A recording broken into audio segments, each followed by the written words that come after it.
الشيطان الرجيم رب اشرح لي صدري ويسر لي أمري واحلل عقدة من لساني يفقهوا قولي.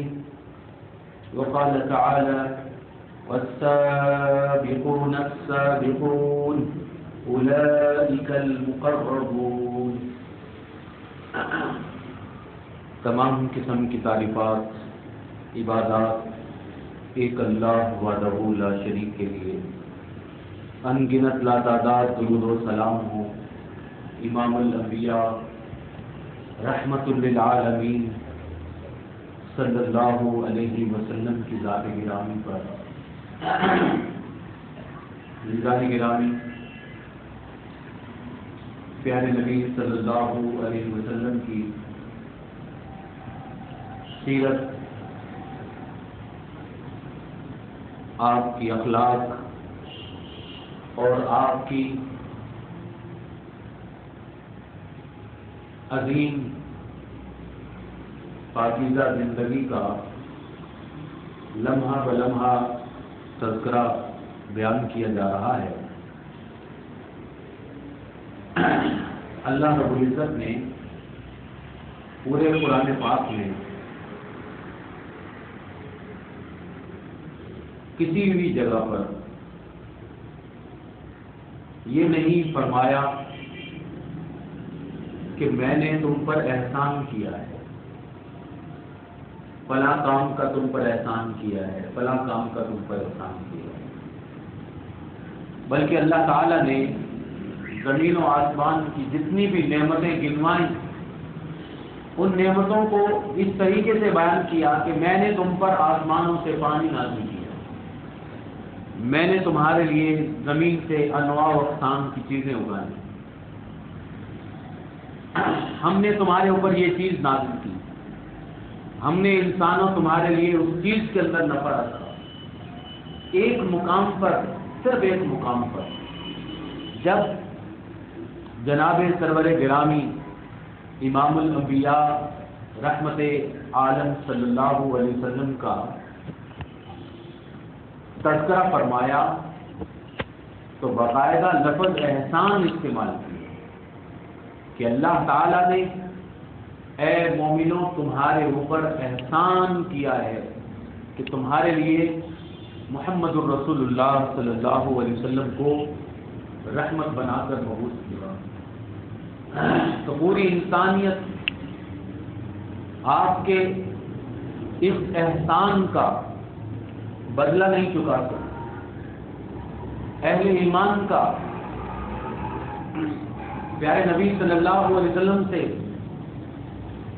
یہی تعلق ہے اور آپ کے احسانات کا یہی قرض چکانا ہے کہ آپ کے لیے لاکھوں کروڑوں اور ان گنت لا تعداد درود و سلام کے تحفے بھیجے جائیں، اور امت مسلمہ بھیجتی بھی ہے. امت مسلمہ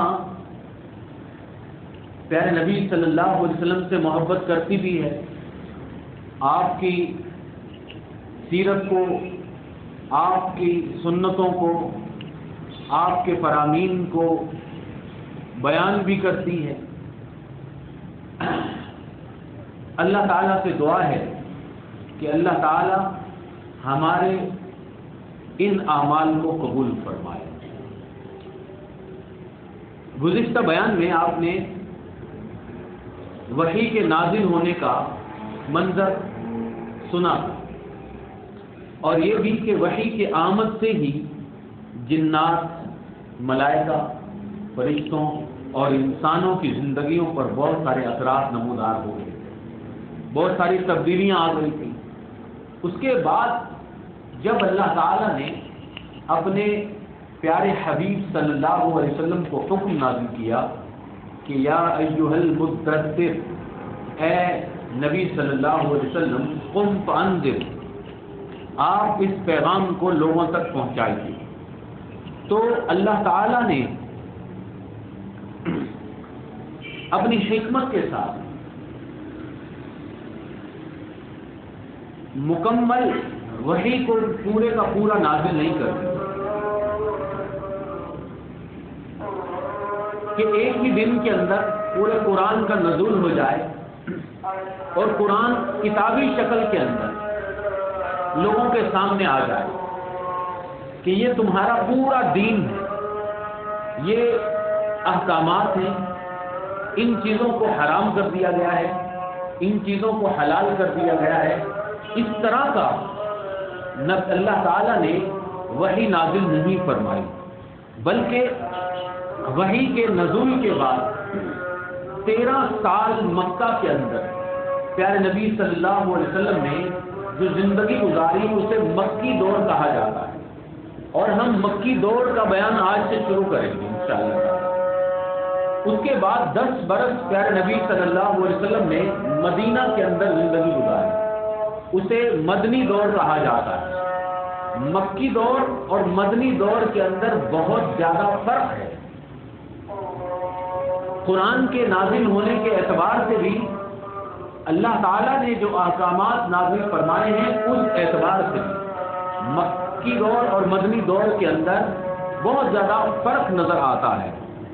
مکہ کے اندر جتنی بھی وحی نازل ہوئی اس میں اللہ تعالیٰ نے اپنی حکمت کہ وہ اللہ حکیم ہے، اللہ کا نام یہ حکیم ہے، تو حکمت کے مطابق تھوڑا تھوڑا قرآن نازل فرمایا گیا، اور اس قرآن کے جو مضامین تھے ان مضامین کے اندر صرف توحید کو سامنے رکھا گیا، ایسی چیزیں اخلاقی برائیوں سے روکا گیا، ایمان دل کے اندر جاگزین کرنے کی آیات نازل ہوتی تھی، اللہ تعالیٰ کی تعریف بیان کی جاتی تھی، اللہ رب العزت کا تعارف کروایا جاتا تھا۔ اس کے بعد مرنے کے بعد کی جو زندگی ہے اس کے بارے میں بے شمار صورتیں نازل ہوئی، جن کے اندر صرف قیامت کے منظر کا تذکرہ تھا، اور ایمان باللہ اور ایمان آخرت، انہی دو چیزوں کو بار بار قرآن کریم کے اندر دہرایا جانے لگا۔ یہ مکی زندگی کے اندر جو قرآن نازل ہوتا تھا اس کا مضمون اسی طرح کا تھا، زیادہ تر یہی بتایا جاتا تھا کہ مرنے کے بعد کیا ہوگا، جنت اور جہنم کو بار بار بیان کیا جاتا تھا تاکہ انسان کے سامنے پتہ چل جائے کہ اس کی اصل زندگی یہ نہیں ہے، بلکہ اس کی اصل زندگی آئندہ آنے والی زندگی ہے۔ اس کے اندر ایسے حکیمانہ اسلوب سے، ایسی مثالوں کے ساتھ بار بار ایک ہی مضمون کو کہ اللہ پر ایمان لانا ضروری ہے، آخرت پر ایمان لانا ضروری ہے، مرنے کے بعد انسان ختم نہیں ہو جائے گا بلکہ اس کی ایک زندگی شروع ہو جائے گی، اور اسی زندگی کو زندگی کہا گیا ہے۔ یہ بھی بڑی حیران کن بات ہے۔ ایک مقام پر اللہ رب العزت نے قرآن کریم میں ہی آیت بیان فرمائی کہ انسان کہے گا یا لیتنی قدمت لحیاتی، کہ اللہ کے سامنے انسان کہے گا کاش میں اپنی زندگی کے لیے کچھ آگے بھیج دیتا۔ وہاں پر مفسرین کہتے ہیں یہ نہیں انسان کہے گا، میں اپنی زندگی میں آخرت کے لیے کچھ بھیج دیتا، یعنی اس دنیا کی جو زندگی ہے 50-60 سالوں کی، اس کو زندگی نہیں کہا گیا۔ وہ کہہ رہا ہے کہ کاش میں قدمت لحیاتی، اپنی زندگی کے لیے کچھ بھیجتا، کیونکہ وہ زندگی اصل زندگی ہے، اس زندگی کا تھوڑا سا سایہ ہے یہ 50-60 سال 70 سال، کوئی اس کی زندگی کے سامنے کچھ نظر نہیں آتا۔ مطلب اس میں تو صرف امتحان دے رہا ہے، اور اصل کامیابی اسی زندگی کو کہتے ہیں، اصل ناکامی اسی زندگی کو کہتے ہیں۔ وہاں کی زندگی کے بار بار تذکرے کو قرآن کریم میں نازل کیا گیا، اور یہ بات مکہ کے اندر نازل ہو رہی ہے۔ مکی مسلمانوں کے دلوں میں اللہ پر ایمان، آخرت پر ایمان، عذاب آخرت سے ڈرایا جانا، جنت کا شوق دلایا جانا، اخلاقی برائیوں سے روکا جانا، بت پرستی، شرک اور کفر سے بار بار روکا جانا، اور شرک کی باطل ہونے اور اللہ رب العزت کی توحید کے حق ہونے کی تمام دلائل بار بار بیان کیے جانے لگے۔ جب پیارے نبی صلی اللہ علیہ وسلم پر وحی نازل ہوئی تو آپ صلی اللہ علیہ وسلم نے اپنی قوم کے حالات پر نظر ڈالی تو قوم کے لوگ بت پرست بھی تھے. آپ اس کو غور سے سمجھیں, یہ ایک بیماری ہے. باپ دادا کی تکلیف کے پیروکار بھی تھے, یعنی اپنے باپ دادا کے پیچھے چلنے والے تھے, وہ ان کے نزدیک یہی سب کچھ دین ہوا کرتا تھا. اور تیسری بیماری یہ تھی کہ بات بات پر لڑنے اور تلوار نکالنے کے لیے تیار ہو جایا کرتے تھے. ان تینوں چیزوں کو سامنے رکھتے ہوئے اللہ تعالیٰ نے خاموشی اور رازداری سے تبلیغ کے کام کا حکم دیا کہ پہلے فوراً بڑا قدم نہیں اٹھانا کہ لوگوں کو جمع کیا جائے اور لوگوں کے سامنے ان کی پوری زندگی بلکہ ان کے آباء و اجداد کی زندگی کو بھی غلط ثابت کر دیا جائے اور کہا جائے کہ تم کافر ہو اور تم مشرک ہو, لہذا آج کے بعد پچھلی ساری زندگی ختم کرو. اس بات کو قوم کبھی بھی قبول کرنے کے لیے تیار نہیں ہونی تھی. اس لیے اللہ تعالیٰ نے ابتدا میں رازداری اور خاموشی سے صرف قریب ترین رشتہ داروں اور قریب ترین کے اچھے اخلاق کے لوگوں کو تبلیغ کرنے کا حکم دیا گیا. وانذر عشیرتک الاقربین, اپنے قریبی اور خاندان کے لوگوں کو پہلے سمجھائیے. تو اس سے ہم انسانوں کو, آج کل کے مسلمانوں کو یہ سبق ملتا ہے کہ نقطۂ آغاز ہمیشہ سے اپنے گھر والوں سے کیا جانا چاہیے. نقطۂ آغاز ہمیشہ سے اپنے گھر والوں سے کرنا چاہیے. نقطۂ آغاز اپنے قریبی لوگوں سے کرنا چاہیے, اپنے دوستوں سے کرنا چاہیے, اپنے قریب کے معاشرے کے لوگوں کو سمجھانا چاہیے. یہ تبلیغ کا پہلا نقطہ ہے جو اللہ تعالیٰ نے پیارے نبی صلی اللہ علیہ وسلم کو حکم دیا, اور نبی کریم صلی اللہ علیہ وسلم کی سنت سے ہمیں سمجھ آتا ہے. ہم میں سے ہمارے معاشرے کے بہت سارے لوگ تبلیغ کا کام انجام دیتے ہیں, لیکن وہ سندھ کے دور دراز علاقوں میں بھی جاتے ہیں اور پنجاب کے گاؤں میں بھی جاتے ہیں, بلکہ بہت سارے لوگ تو دوسرے ملکوں کے اندر بھی تبلیغ کرنے کے لیے چلے جایا کرتے ہیں.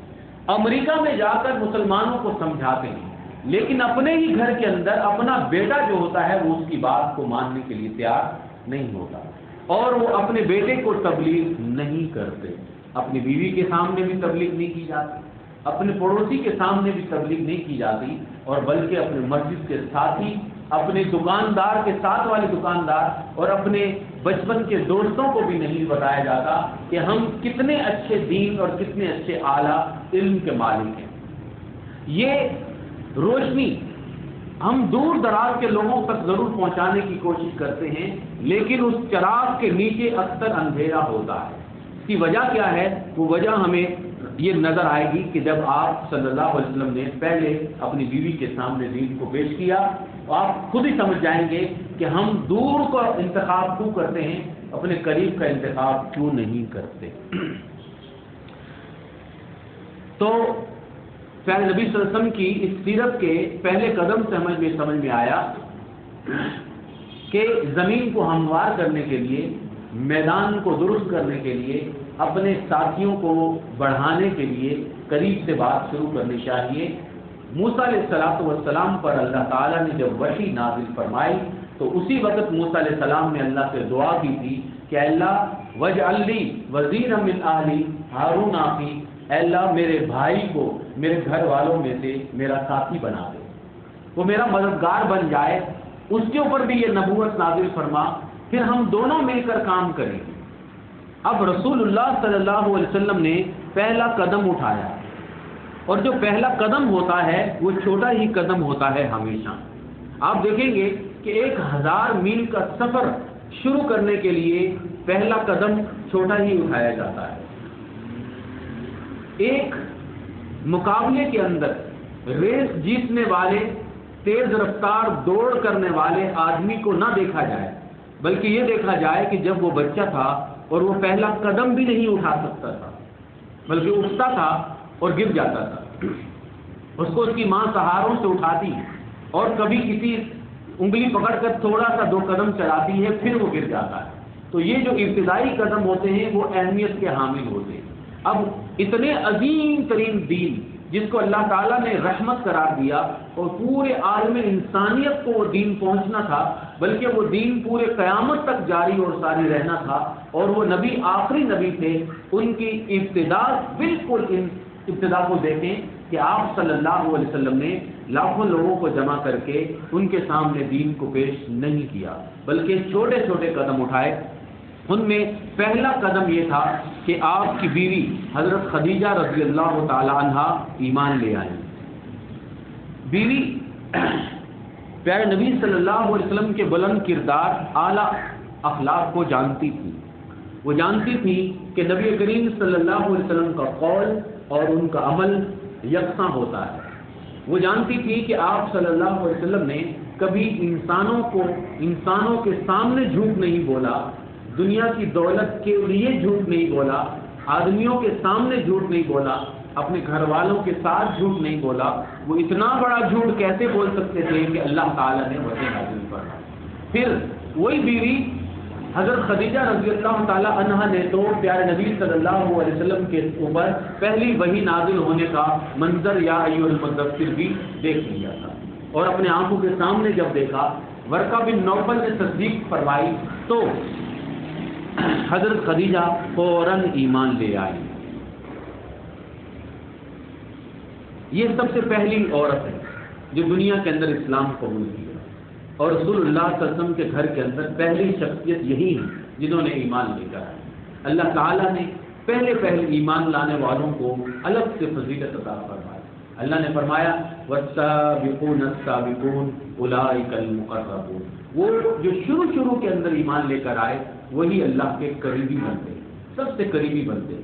اور آپ سمجھیں، میں نے شروع میں کیا کہا تھا کہ ہم بہت دور جا کر تبلیغ کرتے ہیں، اپنے گھر والوں کو نہیں سمجھاتے، اس لیے کہ گھر والوں کے سامنے ہمارے قول اور عمل کے اندر جو فرق ہوتا ہے وہ سامنے نظر آتا ہے، دنیا والوں کو نظر نہیں آتا۔ وہ سمجھتے ہیں کہ یہ سفید لباس کے اندر، امامے کے اندر یہ بہترین شخصیت ہے اور اعلیٰ اخلاق کا بندہ ہے، لیکن گھر والوں کو پتا ہوتا ہے کہ اس کا کردار اور اس کا اخلاق کس طرح کا ہے، لہذا ان کے سامنے ہماری زبان ہی نہیں چلتی، ان کے سامنے ہماری باتیں ختم ہو جاتی ہیں۔ دنیا والوں کو سمجھاتے ہیں، لیکن زیادہ تر دیکھا ہے کہ گھر کے اندر بگاڑ بہت زیادہ ہوتا ہے، لیکن نبی کریم صلی اللہ علیہ وسلم نے پہلے گھر والوں کے سامنے تبلیغ کی، اور گھر والوں نے فوراً ایمان لے کر آئے، اس لیے کہ آپ کی شخصیت جو تھی سب سے زیادہ اگر کسی کو پتا ہے کسی کا تو اس کی بیوی ہوتی۔ دنیا میں سب سے زیادہ اگر آدمی کے بارے میں کوئی جانتا ہے تو وہ اس کی بیوی ہوتی، یہ حقیقت ہے۔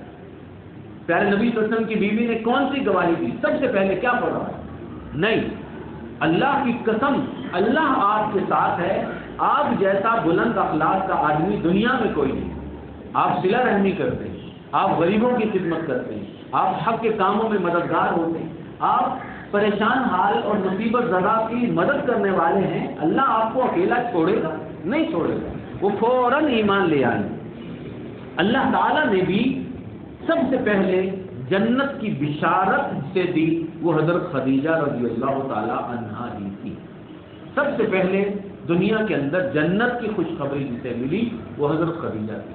حدیث ہے، صحیح روایت ہے کہ رسول اللہ صلی اللہ علیہ وسلم ایک مرتبہ اپنی عبادت میں مصروف تھے کہ حضرت جبرائیل علیہ السلام تشریف لائے اور آ کر انہوں نے خبر دی کہ خدیجہ آ رہی ہیں، باہر سے خدیجہ آپ کے لیے کھانا لے کر آ رہی ہیں، اقرا علیہا السلام من ربیہا و منی، اور حضرت جبرائیل علیہ السلام نے فرمایا کہ خدیجہ کو سلام کہنا اس کے رب کی طرف سے اور میری طرف سے، اور کہنا فبشرہ ببیت، اور انہیں خوشخبری دینا جنت میں ایک محل کی، اور اس کے بارے میں بتایا کہ من کسب لا نصب لا تقب فیہا ولا نصب، وہ جنت کا جو محل ہوگا وہ ایک ہی موتی کا بنا ہوگا، ایک ہی موتی کا۔ مطلب آپ دیکھیں کہ پتھر جو ہوتے ہیں تو ان کو کاریگر توڑ توڑ کے جوڑتے ہیں، تو کئی جوڑ ہوتے ہیں، لیکن وہ محل ایک ہی موتی کا ہوگا، اس میں کوئی جوڑ نہیں ہوگا، اور اس گھر کے اندر، جنت کے اس محل کے اندر شور نہیں ہوگا، کوئی لڑائی جھگڑا نہیں ہوگا۔ دنیا کے جتنے بڑے سے بڑے گھر اور محل کیوں نہ ہوں، ان کے اندر شور بھی ہوتا ہے، لڑائی جھگڑا بھی ہوتا ہے، میاں بیوی میں بھی لڑائی ہوتی ہے، بچوں میں بھی اختلافات ہوتے ہیں، لیکن حضرت خدیجہ رضی اللہ تعالی عنہ کے لیے جو خوشخبری دی گئی، انہیں بتایا گیا کہ اس کے اندر کوئی غم نہیں ہوگا، ان کو کوئی دکھ نہیں ہوگا، کوئی پریشانی نہیں ہوگی، وہ جنت میں ایک ہی موتی کا بہت بڑا محل ان کے لیے ہے۔ تو یہ جنت کے لیے سب سے پہلی خوشخبری انہی کو دی گئی۔ اس کے بعد یہ اسی دن کا تذکرہ بیان کر رہا ہوں جس دن یہ آیت نازل ہوئی ہے، یا ایھا المدثر، اسی دن کی بات ہے۔ اسی دن پیارے نبی صلی اللہ علیہ وسلم کے گھر کے اندر بچہ تھا، حضرت علی رضی اللہ تعالی عنہ۔ یہ پیارے نبی صلی اللہ علیہ وسلم کی تربیت میں تھے، یہ آپ کی زیر کفالت تھے، کھانا آپ کے گھر میں ہی کھایا کرتے تھے، آپ کے گھر میں ہی رہتے تھے، لیکن آپ کے بیٹے نہیں تھے، دراصل یہ ابو طالب کے بیٹے تھے۔ اور آپ یاد ہے آپ کو کچھ ہی عرصے پہلے آپ نے سنا ہوگا کہ جب رسول اللہ صلی اللہ علیہ وسلم یتیم تھے، اکیلے تھے، تو ان کو کس نے گھر میں پالا؟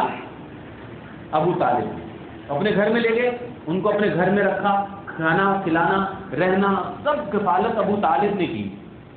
اس وقت ابو طالب جوان تھے، اب ابو طالب بوڑھے ہو گئے تھے، اور مکہ کے اندر قحط سالی بھی تھی، ان کی بچے بھی زیادہ تھے، اس لیے پیارے نبی صلی اللہ علیہ وسلم نے احسان کا بدلہ چکایا۔ کس طرح کہ ان کے ایک بیٹے علی کو اپنے گھر میں لے آئے اور کہا کہ آج سے اس کی کفالت کی ذمہ داری میری ہے۔ آپ پیارے نبی صلی اللہ علیہ وسلم کی سیرت پڑھ رہے ہیں، سمجھ رہے ہیں نا کیسے کیسے آپ کیسے لوگوں کا بدلہ چکاتے تھے اور کس طرح کی خاندانی زندگی جیتے تھے۔ ہمارے گھروں میں ہے کوئی یتیم؟ ہم نے اپنے کسی خاندان کے یتیم پہ سر رکھا ہے، ہاتھ رکھا ہے؟ انہی کے گھر میں ہی کبھی کہہ دیا ہے کہ اس بچے کی تعلیم و تربیت میرے ذمے۔ ان دو بچوں کا ماں باپ نہیں ہے، فوت ہو چکا ہے یا غریب ہے، چلو ان کو میں پڑھاؤں گا، ان کو میں کھلاؤں گا۔ آپ یاد رکھیں، 4 بچے اپنے ہیں، ایک غریب ایک یتیم کے سر پہ آپ ہاتھ رکھ دیں گے تو اس یتیم کے صلے اللہ ہمیں مال دے گا، اللہ ہمیں روزی دے گا۔ پیارے نبی صلی اللہ علیہ وسلم نے فرمایا انما ترزقون بضعفائکم، تمہیں جو رزق ملتا ہے وہ تمہارے لیے نہیں ملتا، وہ تمہارے ہی غریب مسکین کمزور لوگوں کے لیے ملتا ہے، اور پتہ نہیں کس کے نام کا کہاں سے اللہ تعالی ہمیں عطا فرما رہا ہے۔ اور رسول اللہ صلی اللہ علیہ وسلم نے کیا خوبصورت بدلہ دیا کہ اب ابو طالب بوڑھے ہوئے تھے، ان کے ایک بیٹے جعفر کو عباس لے گئے اور ایک بیٹے حضرت علی رضی اللہ تعالیٰ عنہ کو پیارے نبی صلی اللہ علیہ وسلم اپنے گھر لے گئے کہ ان کو اب میں پالوں گا۔ اور پیارے نبی صلی اللہ علیہ وسلم نے پھر خدمت اور ان کی تربیت اور ان کو اعلیٰ اخلاق سکھایا، اور پھر اپنی ہی بیٹی جگر گوشائے رسول فاطمہ رضی اللہ تعالیٰ عنہ سے ان کا نکاح کروا دیا۔ اللہ کی رحمتیں نازل ہوں، سلامتیاں نازل ہوں اس پاک گھرانے کے اوپر، تمام کے تمام گھرانے کے اوپر۔ اس بچے کو پہلے آپ نے ایمان کی دعوت دی جو ابھی 8 برس کے تھے۔ اللہ اکبر۔ حضرت علی رضی اللہ تعالیٰ عنہ فوراً ایمان لے آتے ہیں۔ حضرت عبداللہ بن عباس فرماتے ہیں کہ اول من صلی علی، سب سے پہلے نماز پڑھنے والے حضرت علی تھے۔ مطلب جب جیسے ہی نماز فرض ہوئی تو پہلے جو لوگ نماز پڑھنے والے تھے ان میں حضرت علی رضی اللہ تعالیٰ عنہ بھی تھے۔ پھر آپ صلی اللہ علیہ وسلم پہلے اپنے گھر میں ہی 2 بندے ہو گئے، تیسرا آدمی آپ کے گھر کے اندر ہی آپ کا غلام زید بن حارثہ رضی اللہ تعالیٰ عنہ تھے۔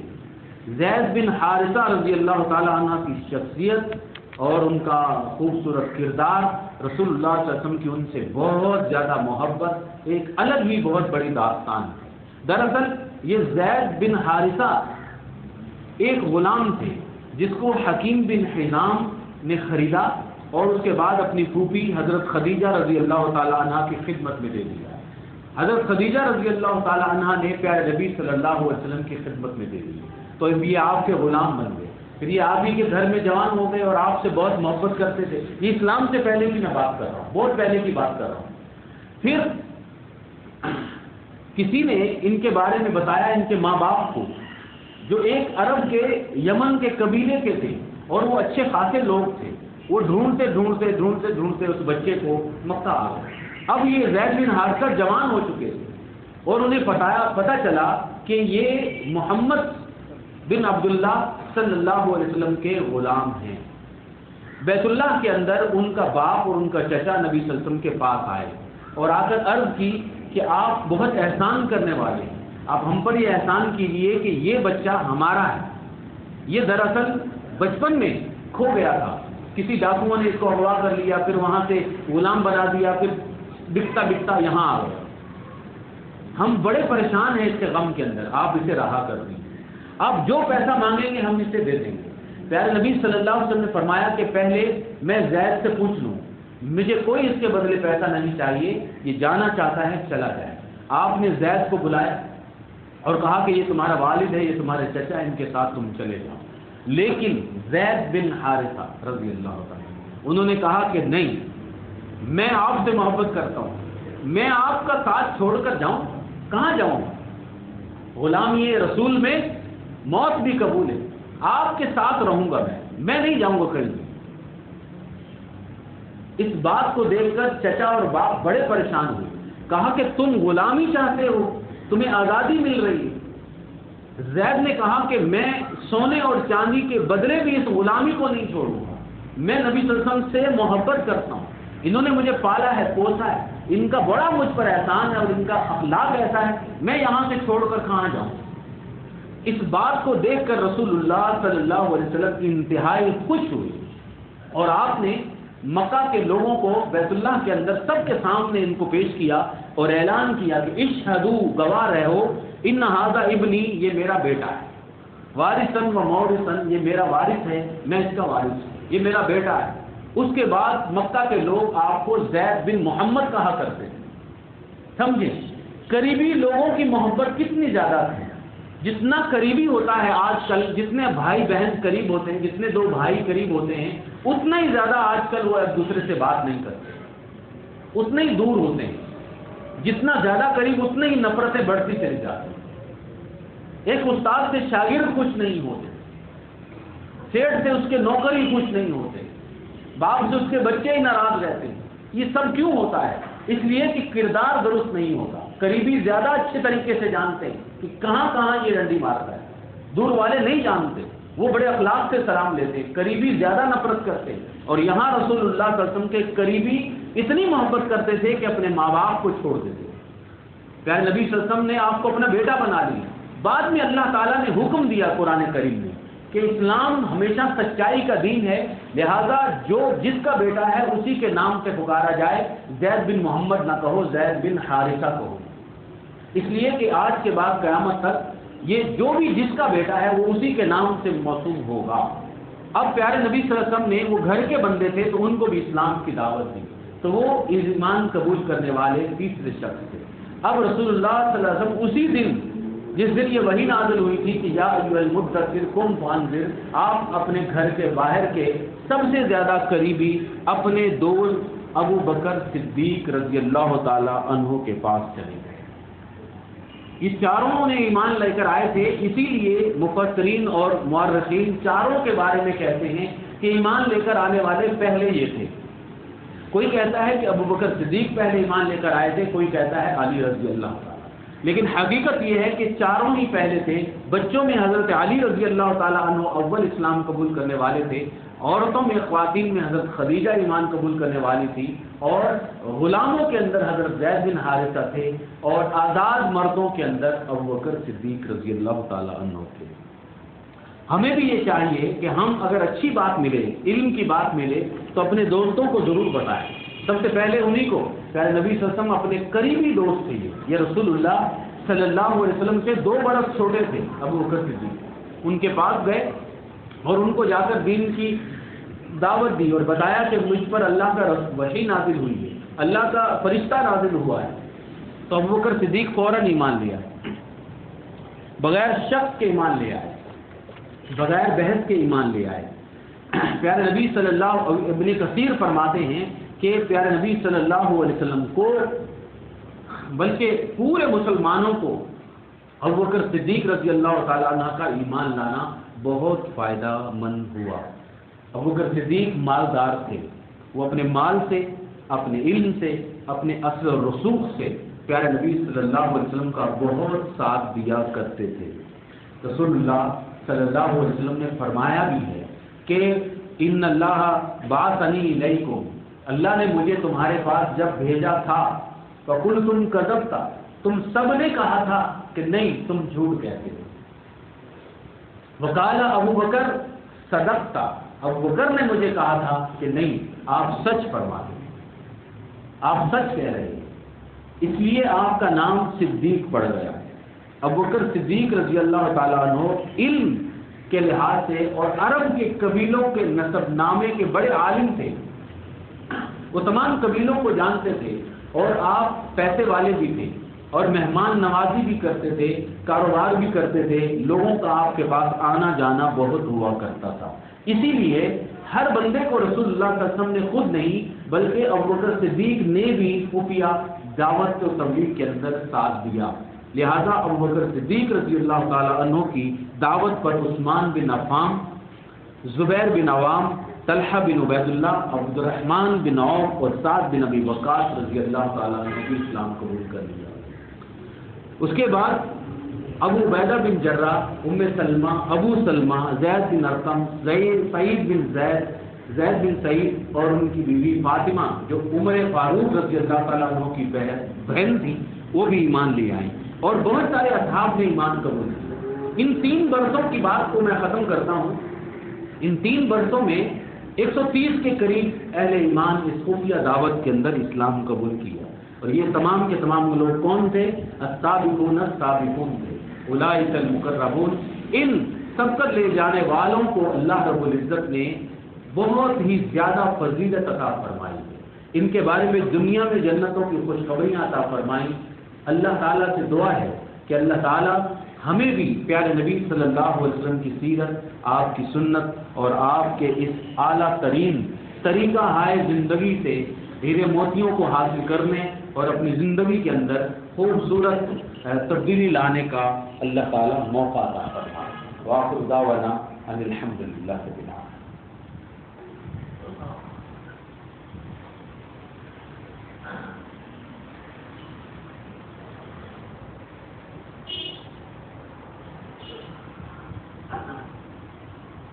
إن الحمد لله نحمده ونستعينه ونستغفره ونعوذ بالله من شرور أنفسنا ومن سيئات أعمالنا.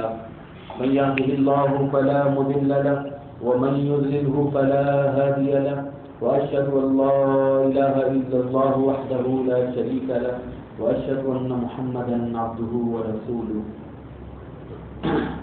صلوا على النبي صلى الله عليه وسلم رحمكم الله كما قال يا أيها الذين آمنوا صلوا عليه وسلموا تسليما. لاکھوں کروڑوں اور انگنت لاتعداد آسمان کے ستاروں، سمندر کی مچھلیوں، صحرا کے ریت کے ذرات اور ان سے بھی زیادہ رحمتیں اور برکتیں نازل ہوں، درود و سلام ہوں امام الانبیاء صلی اللہ علیہ وسلم کی ذات گرامی پر.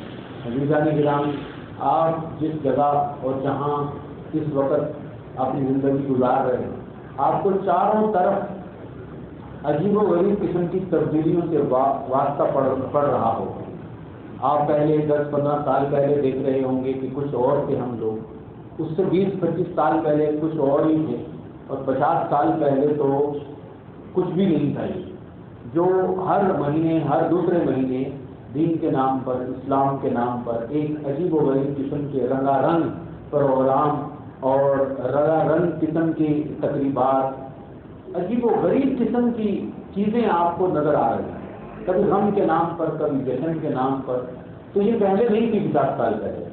50 سال پہلے نہ محرم کو چھٹی ہوا کرتی تھی، نہ ربیع الاول کو اس طرح سے جلوس نکلا کرتے تھے. یہ ہندوستان ہمارے قریب ہی ہے، پاکستان ہندوستان انگریزوں کے دور میں جب ہندوؤں نے اکثر جلسے جلوس نکالنے شروع کیے دیوالی کے نام پہ، اپنے ہزاروں معبودوں اور بتوں کے نام پہ، ہر دوسرے دن کوئی نہ کوئی ان کا جلوس نکلتا ہے. سکھوں کے بھی کوئی نہ کوئی پروگرام ہوتے ہیں. تو مسلمانوں نے شان اور شوکت اسلام کو ظاہر کرنے کے لیے، تو مسلمان بھی ہیں، انہوں نے بھی یہ کہا کہ ہم بھی کوئی نہ کوئی پروگرام، کوئی جلسے بنایا کریں. اور کیا بنایا کریں؟ پھر مسلمانوں میں کیا چیز ہے جو پیش کرے؟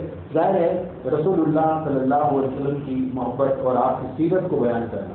اس طریقے سے ربیع الاول کو پیارے نبی صلی اللہ علیہ وسلم کی 12 تاریخ کو، کبھی پہلے 12 وفات کہتے تھے، اس کے بعد 12 میلاد بن گیا، ٹھیک ہے، لیکن نبی صلی اللہ علیہ وسلم کی سیرت بیان ہونے لگی اسکولوں میں، کالجوں میں کہ جمع ہو جایا کریں، ہم بھی تو کچھ کریں نا۔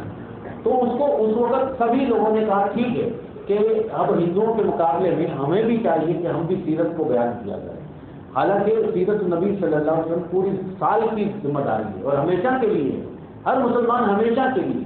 اسی طرح دیکھیے درود السلام ہم نے ایک دن نہیں پڑھنا ہوتا، بلکہ ہر نماز میں، ہر اذان کے اندر اور ہر وقت یہ ہمارے مسلمان کے ساتھ ایک تعلق ہے۔ لیکن اب اس دور کے اندر اب تو یہ عجیب و غریب قسم کا پوری میڈیا، پوری ملٹی نیشنل کمپنیاں اور لائٹیں، جگمگانا، ساؤنڈ اسپیکر، کھیل تماشے، بہت کچھ شروع ہو گیا ہے، بالکل وہی جس کا ذکر اللہ کے حبیب صلی اللہ علیہ وسلم نے فرمایا تھا کہ تم ضرور بضرور یہودیوں عیسائیوں کے پیچھے چلو گے۔ عیسائی اپنے نبی عیسیٰ علیہ السلام کا ولادت کرسمس 25 دسمبر کو مناتے ہیں اور پھر خوب عیاشی، رنگا رنگ پروگرام، بتیاں، شراب نوشیاں بھی کرتے ہیں۔ کیوں؟ کیونکہ وہ ان کی عید کا دن بن گیا اور وہاں پر جو اہل ایمان تھے، عیسیٰ علیہ السلام کے صحیح ایمان لانے والے، ان کی بات دب گئی، وہ پیچھے رہ گئے اور شور شرابہ کرنے والے آگے بڑھ گئے۔ اب آپ یہاں بھی دیکھیں کہ بہت سارے لوگ سمجھدار سنجیدہ لوگ کہہ رہے ہیں کہ کیا کھیل تماشا ہے یار، یہ دین ہے ہمارا، لیکن ان کی بات دبتی چلی جائے گی اور آہستہ آہستہ بے دینوں کی بات آگے بڑھتی چلی جائے گی کہ دین وہی شور شرابہ بن جائے گا۔ اللہ تعالیٰ سے پناہ مانگا کیجیے کہ دین اتنا خوبصورت ہے اور ایسا دین ہے، اگر پیارے نبی صلی اللہ علیہ وسلم کی سیرت بیان کرنا میلاد ہے تو پھر تو ہم ہر جمعہ میلاد کرتے ہیں، پھر تو ہم ہر روز بیان کر رہے ہیں، اللہ کا شکر ہے الحمدللہ۔ لیکن کھیل تماشا جو ہے یہ پیارے نبی صلی اللہ علیہ وسلم کو بھی پسند نہیں تھا۔ اللہ نے بھی قرآن میں فرمایا کہ وَذَرِ الَّذِينَ اتَّخَذُوا دِينَهُمْ لَعِبًا وَلَهْوًا، ان لوگوں کو چھوڑو جن کے نزدیک کھیل تماشا دین ہے، وہ دین کھیل تماشا بنا لیا ہے، اس سے بچیے۔ اور اس سے ہمیں بھی سمجھنا چاہیے کہ ہم اصل سیرت اور اصل سنت کو اپنائیں، جس سے ہمارے زندگیوں میں برکت ہوگی۔ دعا کریں کہ اللہ تعالیٰ ہمیں سمجھنے کی توفیق عطا فرمائے۔ اللہم صلی وسلم وبارک علی عبدک ورسولک، اللہم صلی وسلم علی نبینا محمد، اللہم ارض عن خلفاء الاربعۃ ابی بکر وعمر وعثمان وعلی رضی اللہ تعالی عنہم وعن سائر اصحابک صلی اللہ علیہ وسلم۔ اللہم اعز الاسلام والمسلمین، اللہم اعز الاسلام والمسلمین، اللہم اذل الشرک والمشرکین، اللہم اذل الشرک والمشرکین، اللہم انصر دینک وکتابک وسنت نبیک صلی اللہ علیہ وسلم وعبادک المؤمنین، اللہم فرج ہموم المسلمین۔ اے اللہ بیماروں کو، پریشان حالوں کو اپنے خاص فضل و کرم سے شفا عطا فرما۔ اے اللہ بہت سارے احباب نے کہا، بہت سارے ہمارے عزیز بھی ہاسپٹل میں داخل ہیں، اے اللہ سب کے لیے دعا ہے کہ اللہ تمام پریشانیوں، تمام مصیبتوں اور تمام بیماریوں سے دور فرما۔ اللہم فرج ہموم المسلمین ونفس کرب المسلمین وقض دین المقروضین، اللہم اشف مرضانا ومرضى المسلمین، اللہم اشف مرضانا ومرضى المسلمین برحمتک یا ارحم الراحمین۔ اللہم آمنا فی اوطاننا، اللہم اصلح ائمتنا وولاة امورنا۔ اے اللہ اہل وطن کو امن اور سکون نازل فرما، اے اللہ ہمارے حکمرانوں کی اصلاح فرما، اے اللہ ہمارے حکمرانوں ذمہ دار لوگوں کی اصلاح فرما، اے اللہ انہیں عوام الناس اور لوگوں کی خدمت کرنے کی توفیق عطا فرما۔ اللہم لا الہ الا انت الغنی ونحن الفقراء انزل علینا الغیث والرحمۃ۔ اے اللہ رحمتوں کی بارشیں نازل فرما، اے اللہ رحمتوں کی بارشیں نازل فرما، اے اللہ تمام لوگوں کو وبائی امراض سے محفوظ فرما۔ اللہم آتنا فی الدنیا حسنۃ وفی الآخرۃ حسنۃ وقنا عذاب